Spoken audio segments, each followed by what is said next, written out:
출애굽기 3장 1절에서 10절 말씀을 교독하겠습니다.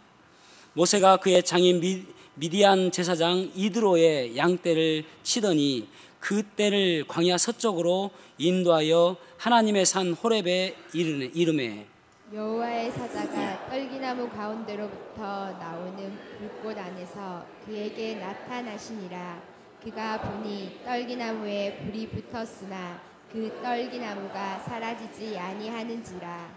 이에 모세가 이르되 내가 돌이켜 가서 이 큰 광경을 보리라. 떨기나무가 어찌하여 타지 아니하는고 하니 그 때에 여호와께서 그가 보려고 돌이켜오는 것을 보신지라.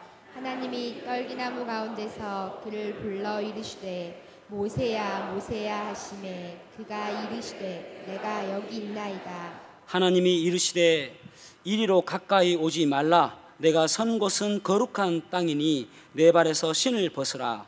또 이르시되 나는 내 조상의 하나님이니 아브라함의 하나님 이삭의 하나님 야곱의 하나님이니라.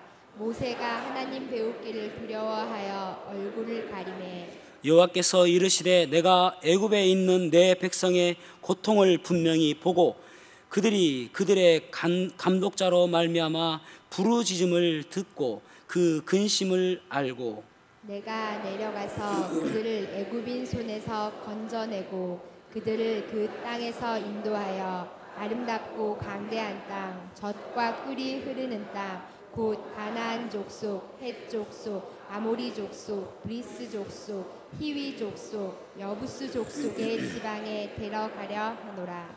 이제 가라. 이스라엘 자손의 부르짖음이 내게 달하고 애굽 사람이 그들을 괴롭히는 학대도 내가 보았으니 이제 내가 너를 바로에게 보내어 너에게 내 백성 이스라엘 자손을 애굽에서 인도하여 내게 하리라.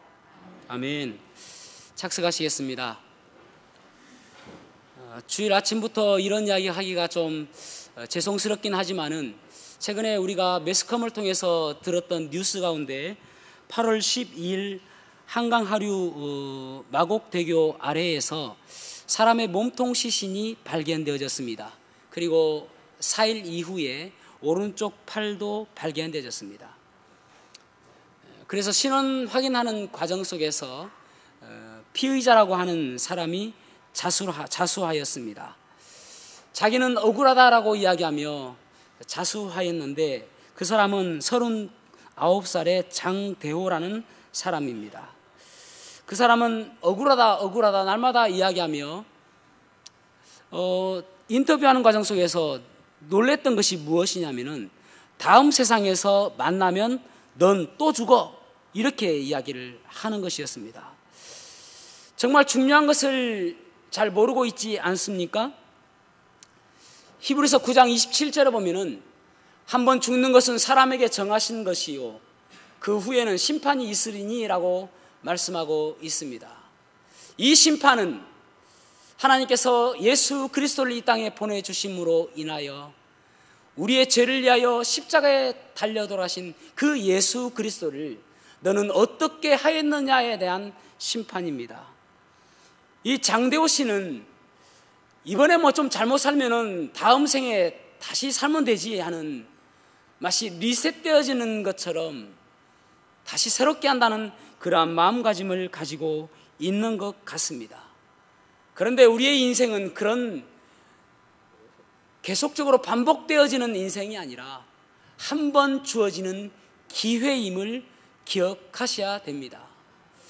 사람이 살아가는 사상에는 두 가지 큰 사상이 있는데 신본주의와 인본주의라고 할 수 있을 것입니다.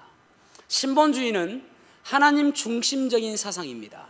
이 세상을 하나님께서 창조하셨고 또 결국은 이 세상의 모든 것들을 주관하신 분이 하나님이시고 그리고 결국은 하나님께서 모든 것들을 심판하신다는 그러한 마음입니다.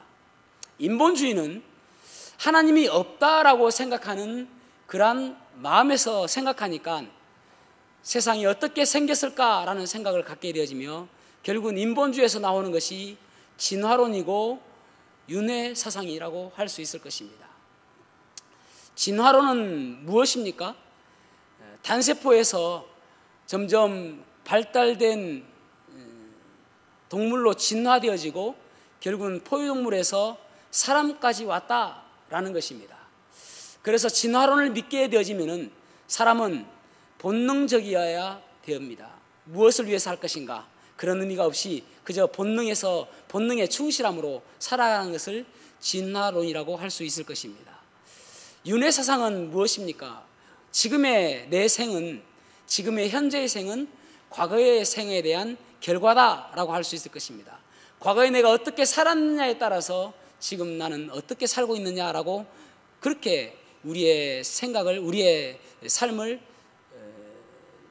점검할 수가 있겠죠.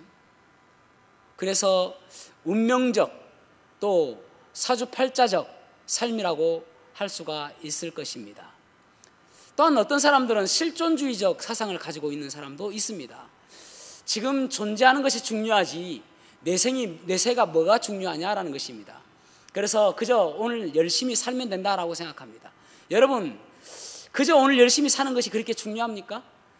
무엇보다도 중요한 것은 방향과 목적에 따라서 살아가는 것이 중요한 것이죠. 올바른 방향으로 얼마나 열심히 살아가느냐가 중요한 것이지. 최근에 매스컴을 통해서 조세영이라는 사람에 대해서 다시 한번 나오더라고요. 예전에 부자들의 집을 잘 털었다는 그 대도 조세영이 오늘날은 그저 80세가 넘었음에도 불구하고 좀도둑에 불과한 조세영으로 그렇게 매스컴에 나오는 것을 보게 되어집니다. 오늘날도 열심히 털고 있습니다. 방향이 잘못된 것이죠. 성경은 우리가 그저 우연히 존재하는 그런 사람이 아니다라고 말씀하고 있습니다.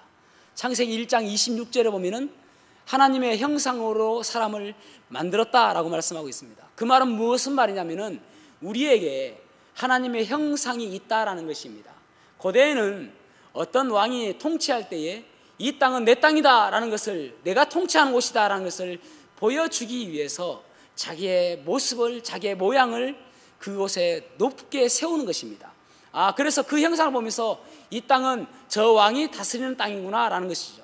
그래서 여러분, 하나님께서 우리를 하나님의 형상으로 지었다라는 것 중에 하나는 무엇이냐면은 우리가 어디에 있든지 하나님을 보여야 될, 하나님이 우리의 모습 속에서 나타나야 될 사명이 있다는 것을 말씀하고 있는 것입니다. 우리는 그저 이 땅에 우연히 존재하는 존재가 아닙니다. 그래서 에베소서 2장 10절에 보면은 이렇게 말씀하고 있죠. 우리는 그의 만드신 바라 그리스도 예수 안에서 선한 일을 위하여 지으심을 받은 자니, 그렇게 말씀하고 있습니다. 결국은 우리는 이 땅에 있는 그 이유는 무엇이냐면은 하나님의 선한 일을 위해서 이 땅에 존재한다라고 말씀하고 있는 것입니다. 그래서 여러분, 이 시대를 살아가면서 그냥 무엇을 위해서 살 것인가, 무엇을 먹을 것인가, 무엇을 입을 것인가를 염려할 것이 아니라 하나님께서 왜 나를 이 땅에 살게 해 주셨는지 사명을 가지고 살아가는 것이 무엇보다도 중요하다는 것을 기억하셔야 되는 것입니다. 출애굽기 3장 7절에 보면은 모세를 하나님께서 부르시는데 여호와께서 가라사대 내가 애굽에 있는 내 백성의 고통을 정령이 보고 그들이 그 간악자로 인하여 부르짖음을 듣고 그 우고를 알고. 이게 한글 개혁판입니다. 우리 개정개혁이, 지금 우리가 쓰고 있는 것은 개정개혁이죠. 조금 너무 단순하게 근심을 알고 그렇게 해놨습니다. 근심이라는 단어를 아주 좀 편하게 이렇게 설명을 한 것이 참 많습니다. 우고를 알았다. 하나님께서 그들의 슬픔과 고통을 알았다. 그래서 그들의 간악자로 인해서 부르짖음을 들었다. 그렇게 말씀하고 있습니다. 그래서 모세를 그들에게 하나님의 도구로 보내셨다라는 것이죠. 이 시대도 여러분, 많은 사람들이 참 어디로 향해서 가야 될지, 무엇을 위해서 살아야 될지, 굳이 나담푸 씨의 말을 빌리지 않는다 하더라도 따를 수 있는 신조와 부를 수 있는 노래와 또한 그 표를 바라보고 있는 그런 상황에서 살아가고 있죠. 그때 우리가 따를 수 있는 이 신조를 나타내주고 부를 수 있는 노래를 가르쳐주면서 나를 위해서 나처럼 살아봐라고 하는 그러한 사명을 가지고 우리는 살아가야 됨을 알 수가 있는 것입니다. 출애굽기 3장 9절에서 10절에 보면은 이제 이스라엘 자손의 부르짖음이 내게 달하고 애굽 사람이 그들을 괴롭게 하는 학대도 내가 보았으니 이제 내가 너를 바로에게 보내어 너로 내 백성 이스라엘 자손을 애굽에서 인도하여 내게 하리라, 이렇게 말씀하고 있습니다. 내가 너를 도구로 쓰겠다, 내가 너를 사명자로 쓰겠다, 그렇게 말씀하고 있는 것입니다. 오늘을 살아가고 있는 성도 여러분, 우리는 어떻게 살아가야 될까요? 오늘 본문의 말씀을 가지고 사명자로 살아가기라는 제목으로 말씀을 나누겠습니다. 첫째로는 성경적 가치관을 가지고 살아가야 함을 알 수가 있습니다. 성경적 가치관을 가지고 살아가야 하나님께서는 그 사람을 사명자로 쓰신다는 사실입니다. 자, 출애굽기 2장 1절 말씀을 같이 한번 읽어볼까요? 출애굽기 2장 1절 시작. 레위 가족 중 한 사람이 가서 레위 여자에게 장가들어. 여기 보면은 레위 가족 중 한 사람이 가서 레위 여자에게 장가들어, 그렇게 말씀하고 있죠. 그 나단푸시 이야기를 하면서 제가 그 생각이 안 나가지고 말씀을 못 드렸는데, 따를 수 있는 신조와 부를 수 있는 노래와 흔들 수 있는 깃발, 이것을 세상 사람들은 찾고 있다라는 것입니다. 그런데 우리가 그 모습을 보여줘야 되는데, 여기 보면은 레위 가족 중 한 사람이 가서 레위 여자에게 장가들어, 그렇게 말씀하고 있습니다. 모세의 부모님들은 레위 사람임을 알 수가 있고, 또 모세의 엄마도 레위 사람임을 알 수가 있습니다. 이 당시에는 노예입니다. 어떻게 살아가는 것이 생계 유지가 힘든 그러한 시기에 살아가고 있습니다. 그런데 유독 레위 사람이라고 이렇게 이야기하는 이유가 무엇이냐면은, 이들은 거룩한 삶을 살았거든요. 이들은 하나님을 섬기는 사람들이었거든요. 그래서 이 아므람이라는 모세의 아버지가 그의 아내를 생각할 때에 그래도 이 환경 속에서, 이 고통 속에서 하나님을 섬기는 거룩한 사람을 찾아야 되겠다라는 그런 마음으로 그의 배우자를 찾는 것을 보게 되어집니다. 여러분, 이 시대 많은 사람들이 배우자를 찾을 때에, 특별히 청년들이 가장 중요한 것이 무엇입니까? 얼굴은 V라인, 몸매는 S라인, 혹시나 몸매가 D라인이면 쳐다보지도 않습니다. 그런데 정말 중요한 것이 무엇이냐면은, 그 외모보다도 더 중요한 것은 믿음이다라고 지금 그렇게 이야기하고 있는 것이잖아요. 그렇게 이야기하면 여러분들은 이거 목사님은 결혼하셨으니까 그렇게 말씀하시죠. 그렇죠. 저는 두 개를 다 얻었으니까. 그런데 여러분, 살아보면은 그 무엇보다도 믿음이 중요한 것을 알게 될 것입니다. 아멘 하시는 분들 보세요. 얼마나 믿음이 좋으십니까? 그런데 이 부모들의 믿음이 모세의 믿음까지 연결되어지는 것을 보게 되지는데, 히브리서 11장 23절에서 26절 보십시오. 믿음으로 모세는 장성하여 바로의 공주의 아들이라 칭함받기를 거절하고 도리어 하나님의 백성과 함께 고난받기를 잠시 죄악의 낙을 누리는 것보다 더 좋아하고 그리스도를 위하여 받는 수모를 애굽의 모든 보화보다 더 큰 재물로 여겼으니 이는 상 주심을 바라봄이라. 거절할 줄 알았고 더 좋아하는 것을 알았으며 그리고 더 귀중한 것을 여겼다라고 말씀하고 있습니다. 왜냐하면 그들이 상을 주는 것이 아니라 하나님께서 상을 주신다라고 그는 알았기 때문이다라고 말씀하고 있습니다. 도리어 하나님의 백성과 함께 고난받기를 잠시 죄악의 낙을 누리는 것보다 더 좋아하고 라는 이 말을 새 번역은 어떻게 번역하고 있냐면, 그리고 그는 일시적인 죄의 향락을 즐기는 것보다 하나님의 백성과 함께 받는 것을 택했다, 그렇게 말씀하고 있습니다. 잠시 향락을 누리는 것보다 하나님의 백성과 함께 학대를 받는 것을 더 좋게 택했다라고 말씀하고 있다는 것입니다. 왜냐하면 하나님께서 상 주시는 분이심을 그는 믿었기 때문이다 라고 말씀하고 있습니다. 여러분, 우리가 가치관이라는 것은 무엇이냐면은 더 중요하게 생각하는 것이 무엇이냐입니다. 덜 중요하게 생각하는 것이 무엇이냐입니다. 하나님을 더 중요하게 생각하고 하나님을 더 사랑하는 마음이 우리에게 있느냐라는 것입니다. 많은 사람들이 하나님을 사랑한다라고 이야기하면서도 결정적으로 선택하고 결단할 때에는 내 눈에 보이는 것들의 이점을 선택하는 경우가 얼마나 많은지 모릅니다. 그러한 청년이 한 명 있었습니다. 플로리다에 나올린 목사님이라고 계시는데 그 목사님의 청년 중에 한 명이 이제 믿음이 좋습니다. 그래가지고 교회 학교에 총무로서 열심히 사업도 하고 또 교회에 오면 열심히 주님을 섬기는 그러한 청년이었습니다. 그런데요, 하나님께서 얼마나 축복을 해주셨는지 그가 하고 있는 사업들이 날로 번성케 되어지는 것입니다. 그래서 하나님께 드리는 물질의 양이 많아졌습니다. 얼마나 많아졌냐면은 매 주마다 11조를 하는데 1000불을 하는 거예요. 1000불 이상. 1000불 하니까 감이 안 오시죠? 1달러를 1000원 치면은 100만 원이 1000불입니다.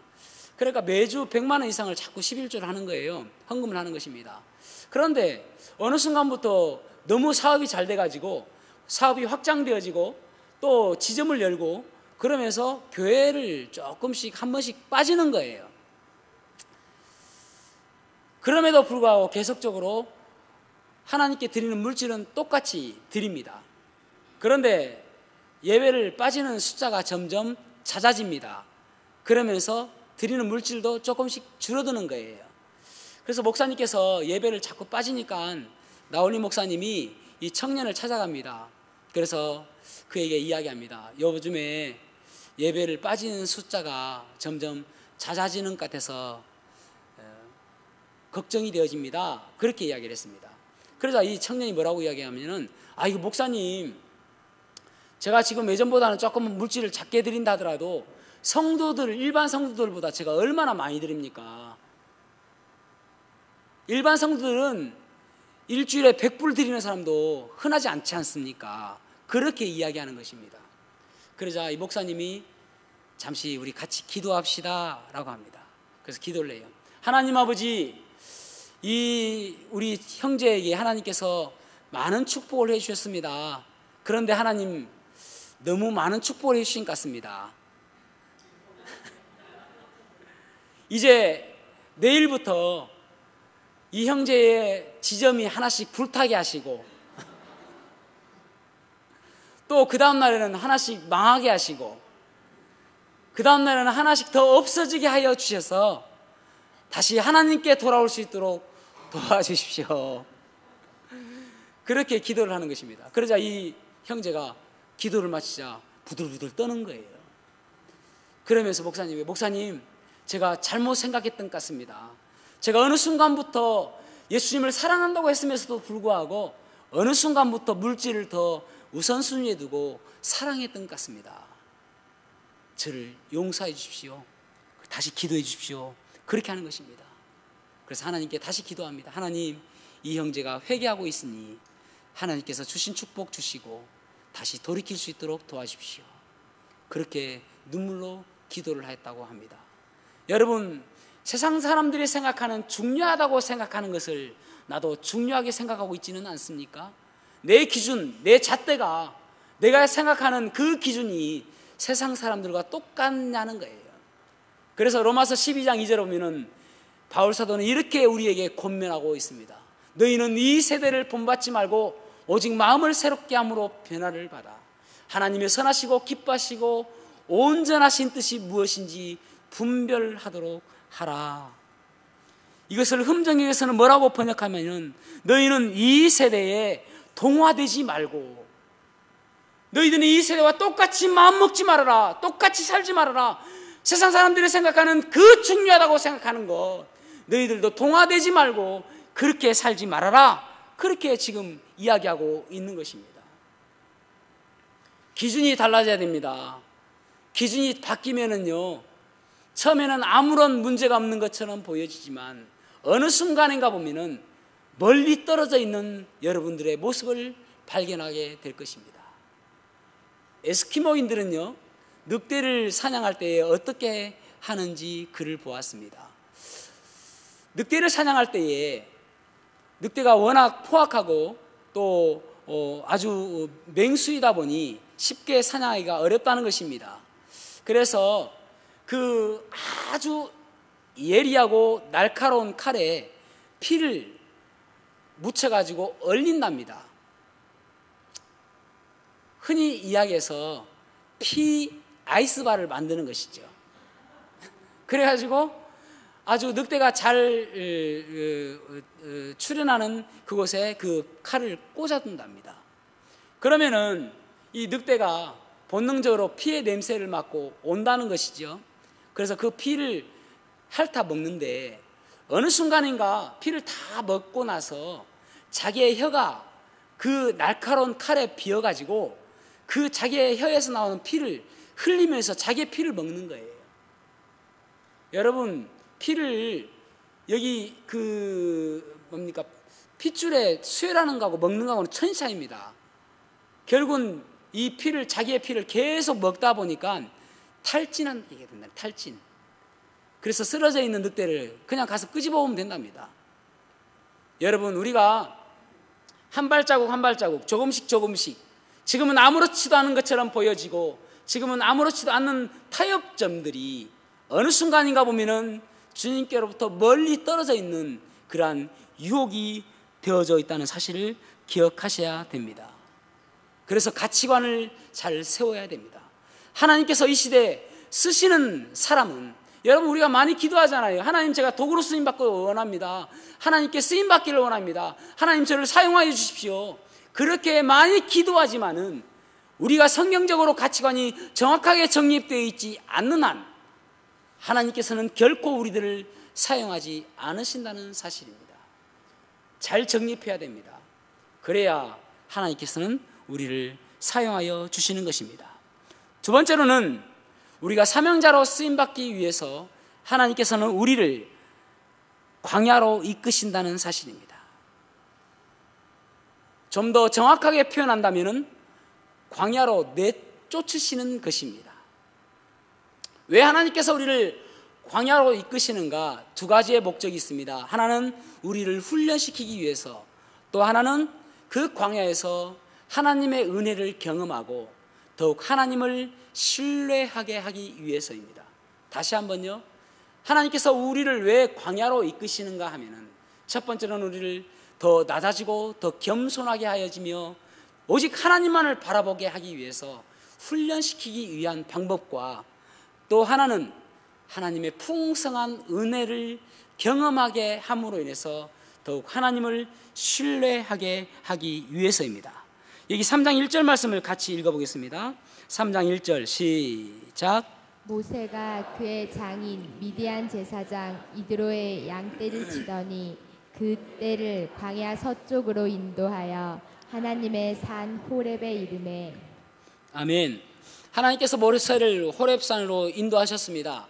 이 호렙산은 신의 산과 동일한 곳이라고 할 수가 있겠습니다.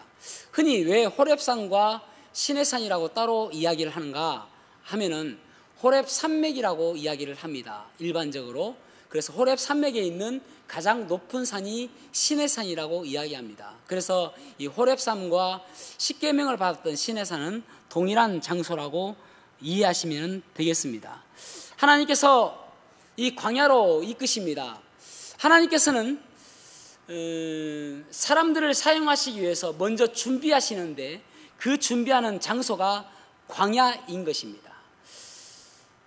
이 모세는 출애굽기 2장에 보면은 얼마나 능력자입니까? 얼마나 해결자로 나타납니까?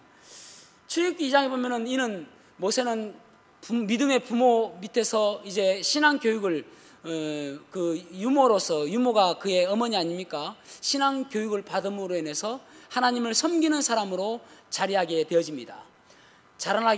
그런데 이 모세가 어느 날 밖에 나가 보니까 애굽 사람에게 자기의 동족 이스라엘 사람들이 학대받는 것을 보게 되어집니다. 그래서 애굽 사람을 돌로 쳐 죽입니다. 주위를 살펴보니까 아무도 없어요. 그래서 그를 땅에 파묻고 옵니다. 그 다음 날도 나가보니까 오늘은 이 동족끼리, 이스라엘 사람끼리 서로 싸우는 것입니다.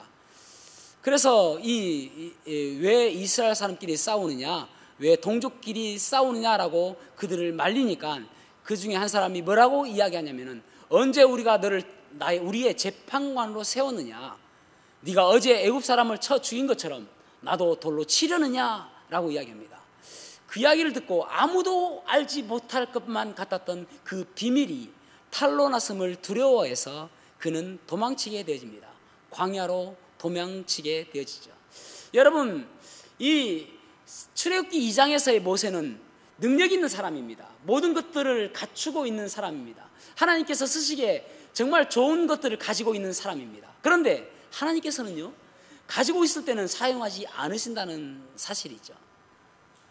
너무나도 많은 것이 가지고 있었던 그때의 모세는 하나님께서는 거들떠 보지도 않으십니다. 그래서 여러분 주위에서 들으셔야 되는데, something이라고 생각하는, 내가 어떤 것인가 뭔가 할 수 있는 것처럼 생각할 때는 하나님께서는 거들떠 보지도 않으신다는 사실이죠. 그런데 40년 동안 이 모세는 광야에서 살았습니다. 그저 양을 치는 목동입니다. 하루하루 살아가면서 내가 왜 이렇게 나이가 들어가면 이렇게 죽을 수밖에 없는가? 모세가 120세까지 살았습니다. 오늘날에도 우리가 100세 시대라고 하니까 오늘날과 우리가 비슷하게 늙어간다고 생각하면 뭐 맞지 않겠습니까? 그러면은 나이가 60, 70 돼가면서 이대로 내가 죽는구나, 나는 더 이상 아무것도 할 수 없는 사람이구나 라는 그런 자괴감이 있을 때가 아니겠습니까? I'm nothing, 나는 아무것도 아닙니다 라고 생각하는 그때 하나님께서 찾아오시는 거예요. 왜 그렇습니까? 광야는 모든 것들을 결핍의 장소입니다. 그래서 오직 하나님만을 의지할 수 있는 장소가 광야입니다. 광야는 하나님의 음성을 들을 수 있는 공간입니다. 광야는 하나님의 말씀이 들리는 곳입니다. 광야는 이제 하나님의 인도하심을 받을 수 있는 오직 유일한 곳이기 때문에 그렇습니다. 광야는 내가 할 수 있는 것이 아니라 하나님을 의지할 수 있는 오직 유일한 곳이기 때문에 하나님께서 일할 수 있는 그 일하기 시작하는 곳이 광야인 것입니다. 그래서 광야라는 히브리어는 미드바르라는 단어거든요. 근데 미드바르라는 단어는 다바르라는 단어에서 나온 단어인데, 다바르라는 단어는 말하다라는 단어입니다. 그러니까 광야는 하나님께서 말하시는 장소인 것입니다. 사랑하는 성도 여러분, 광야의 시기를 걷고 있습니까? 지금이 광야의 때입니까? 너무나도 눈물만 앞서고 너무나도 힘든 그런 상황입니까? 저는 요즘에 우리 성도들 보면은 참 많이 눈물이 날 때가 있습니다. 어떤 분들은 건강이 좋지 않은 분 보면은 참 안타깝기도 하고, 그리고 또 사업하시는 분을 보면은 참 애쓰시는 분 보면은 또 애잔한 마음이 듭니다. 저도 광야의 때가 있었거든요. 예전에 사업할 때에 정말 힘들게 사업할 때가 있었습니다. 하루하루 일어나기가 힘들 정도로 밥이 진짜 모래알처럼 생각되어질 정도로 그럴 때가 있었습니다. 그렇게 힘들게 살아왔던 경험이 있어봐서 오늘날 성도들 바라보면은 참 어떤 사람은 건강이 좋지 못한 사람도 애잔하게 보이고, 건강한 사람들도 보면은 또 안타깝게 보이고, 또 어떤 사람들은 눈이 좋지 않은 사람들 보면, 제가 눈이 또 안 좋으니까 그 사람 보면 또 좀 안타깝게 보이고, 그래서 요즘처럼 제가 성도들을 위해서 많이 기도할 때가 없는 것 같습니다. 하나님께서 그러신 것 같아요. 이 광야는 내가 할 수 없다라고 생각하고 나의 모든 것을 내려놓고 정말 겸손할 때 아닙니까? 그렇게 훈련시키는 때잖아요. 그래서 광야가 꼭 나쁜 것은 아니라는 생각이 드는 것입니다. 지금 고난의 때, 광야의 때라 할지라도 하나님께서 이 광야를 통해서 어떻게 역사하실지, 이 광야는 하나님께서 시작하시는 때구나, 이제 사용하시기를 결심하시고 찾아오시는 시기구나. 그때를 생각하시면은 좀 더 소망이 생기겠죠. 광야의 때를 생각할 때 이 찬양을 보면은 참 딱 맞는 찬양 같습니다. 광야를 지나며라는 찬양이거든요. 왜 나를 깊은 어둠 속에 홀로 두시는지, 어두운 밤은 왜 그리 길었는지, 나를 고독하게 나를 낮아치게 세상 어디도 기댈 곳이 없게 하셨네. 광야에 서 있네. 주님만 내 도움이 되시고, 주님만 내 빛이 되시고, 주님만 내 친구 되시는 광야. 주님 손 놓고는 단 하루도 살 수 없는 곳, 광야에 서 있네. 주께서 나를 사랑하시어 나를 더 정결케 하시려 나를 택하여 보내신 그곳 광야. 성령이 내 영을 다시 태어나게 하는 곳 광야에 서 있네. 내 자아가 산산이 깨지고 높아지려 했던 내 꿈도 주님 앞에 내려놓고 오직 주님 뜻만 이루어지기를, 나를 통해 주님만 드러나시기를, 그 광야를 지나며. 여러분, 내 인생 속에서 아직도 한 번도 광야를 지나본 적이 없다고 생각하시는 분 계십니까? 곧 올 거예요.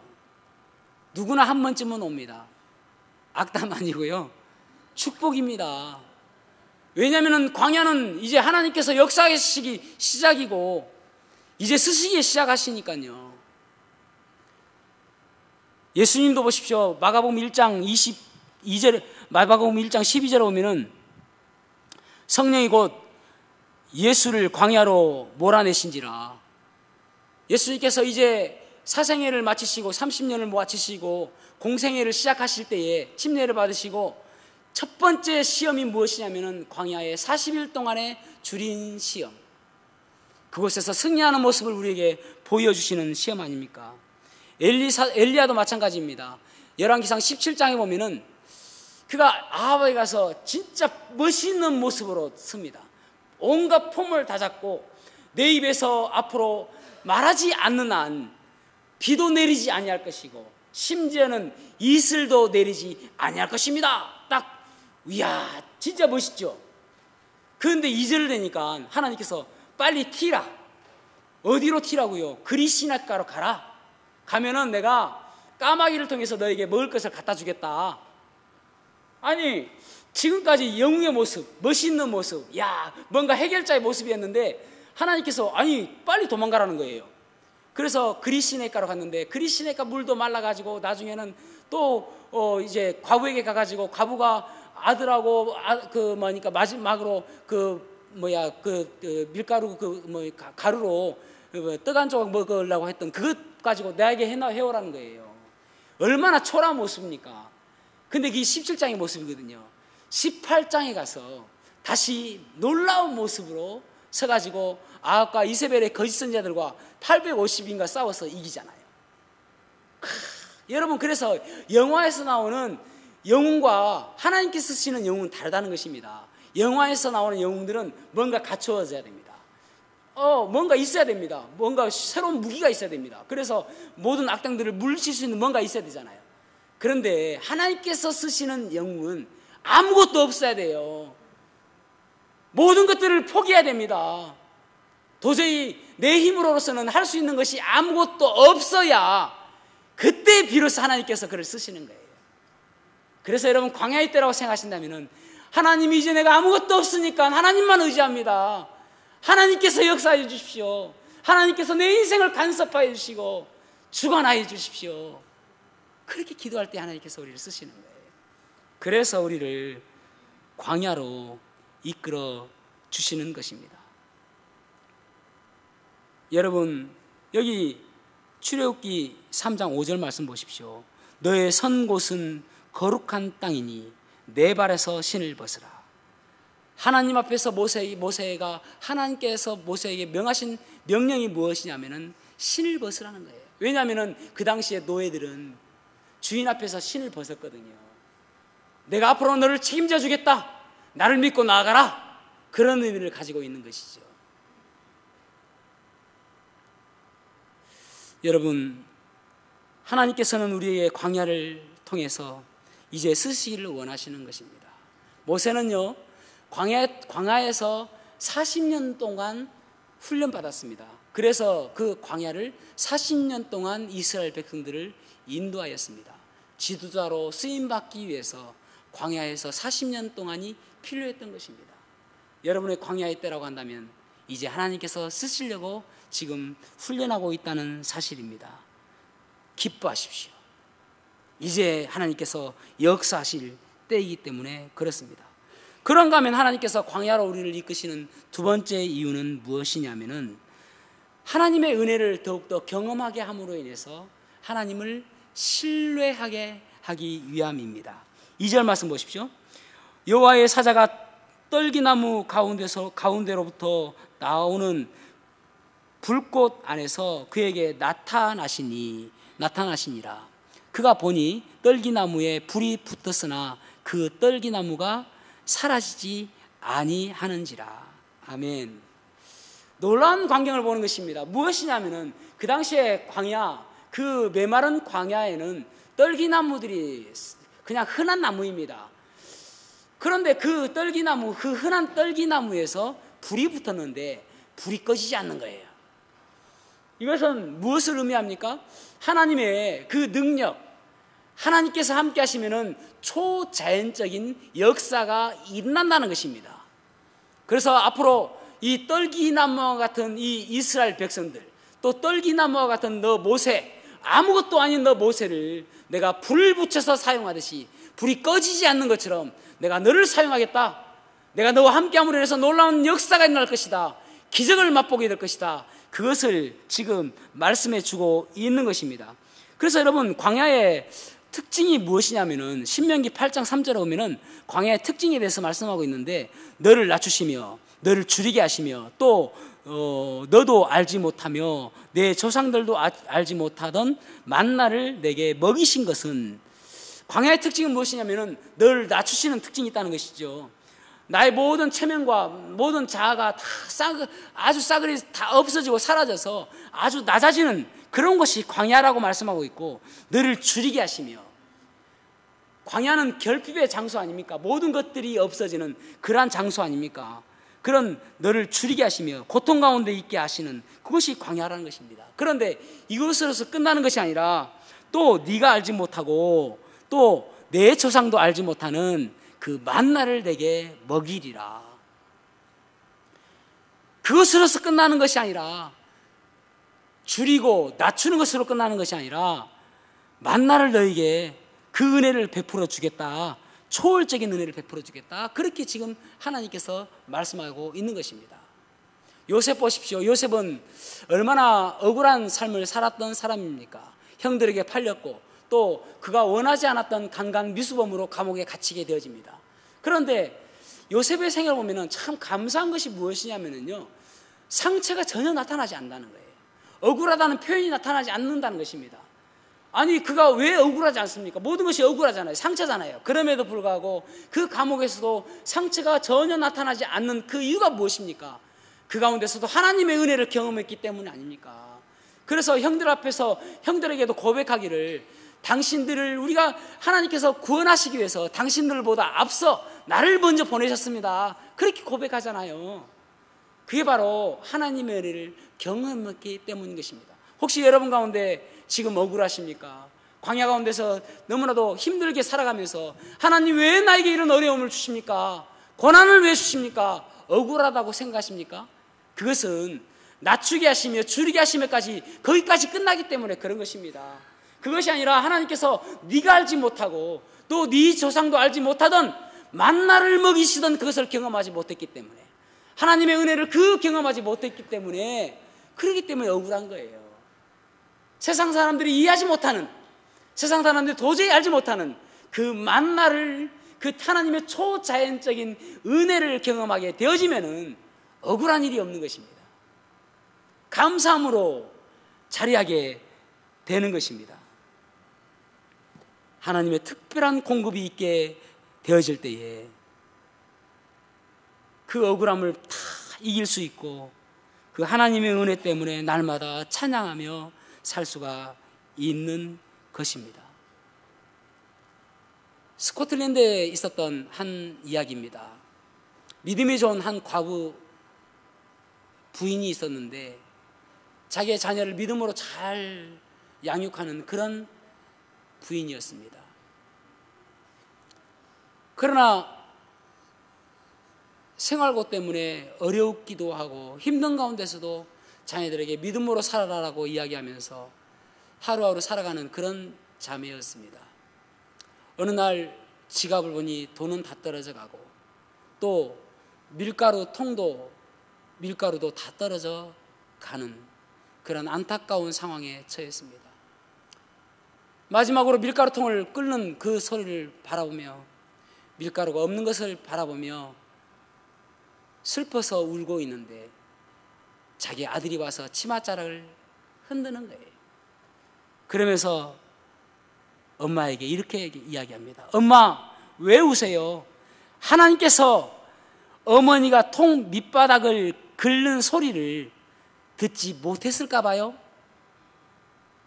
하나님께서 엄마가 그 통에 밀가루통 그 밑바닥을 끓는 소리를 들었을 것입니다. 걱정하지 마세요.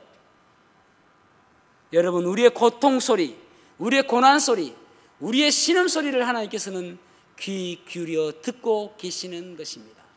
마치 이스라엘 백성들의 그 고통을 보았고 그 고통 소리를, 신음 소리를 들었고 그리고 그 근심을 안다라고 했던 것처럼 우리 하나님은 그렇게 아시는 분이신 것입니다. 그래서 신명기 8장 4절에 이렇게 말씀하고 있죠. 이 40년 동안에 내 의복이 헤어지지 아니하였고 내 발이 부러뜨지 아니하였느니라. 하나님께서 함께하여 주심으로 인하여 때에 따라서 먹을 만나를 내려주셨고 때에 따라서 고기를 내려주시며 또 때에 따라서 목을 죽일 수 있는 물을 내려주셨고 의복이 헤어지지 않도록 하나님께서 도와주셨고 발이 부러뜨지 않도록 하나님께서 보호하여 주셨다라고 말씀하고 있는 것입니다. 이 광야를 통과하는 여러분, 이 광야를 통과하면서 하나님의 뜻이 있음을 기억하시기를 바랍니다. 이 광야 속에서 나를 더 낮아지게 하시고 더 겸손하게 하시기 위해서 결국은 하나님께서 쓰시기 위한 지금 그 장소로 나를 인도하셨다는 사실을 기억하시고 더욱더 하나님의 은혜를 경험함으로 인하여 하나님 신뢰하는 믿음이 더욱더 커져가는 그러한 기회로 삼으시기를 바랍니다. 사랑하는 성도 여러분, 이 시대의 사명자로 여러분들은 부르심을 받았습니다.